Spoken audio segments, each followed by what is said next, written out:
অসুস্থ মানুষ, বৃদ্ধ বৃদ্ধা যারা আছেন তাদের অসুবিধা খুবই হয়, হার্টের রোগীদের আরও অসুবিধা হয়।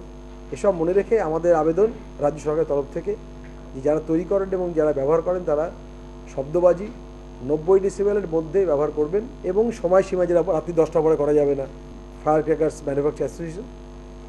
এবং আজকে মাননীয় গ্রিন ট্রাইব্যুনালে সেই ওরা যে তার উপর যে স্টে চেয়েছিলেন সেই স্টেটা তারা রিজেক্ট করেছেন। তার মানে এই মুহূর্তে আমাদের রাজ্য সরকারের যে স্ট্যান্ডটা অর্থাৎ 90 ডেসিবেল অ্যাট 5 মিটার সেটাই আপনার লাগু থাকবে, ইনফোর্স থাকবে। 26টা মোবাইল মনিটরিং ইউনিট আমাদের এই রাজ্য কলকাতা শহর রাজধানী এরিয়া ঘুরবে। পলিউশন কন্ট্রোল বোর্ড, কলকাতা পুলিশও যৌথভাবে অভিযান চালাচ্ছে। আগামীকাল 2 তারিখ এবং পরশুদিন 3 তারিখ, এই দুদিন বিকেল 5টা থেকে পরের দিন ভোর 4টে পর্যন্ত এই হেল্পলাইন পলিউশন কন্ট্রোল বোর্ডে চালু থাকবে। নাম্বারগুলো হচ্ছে একটা 1800 345 3390।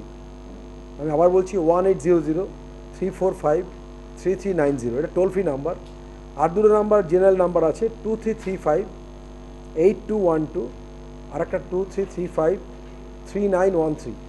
এই নাম্বারগুলো সবসময় চালু থাকবে এবং যে কোনো কমপ্লেন পাওয়া যাবে সেই কমপ্লেনগুলো ইনস্ট্যান্টলি আমাদের পলিউশন কন্ট্রোল বোর্ডের যে পার্টিকুলার অটোমেটেড মেকানিজম আছে সেখানে সেভাবে অ্যাড্রেস করা হবে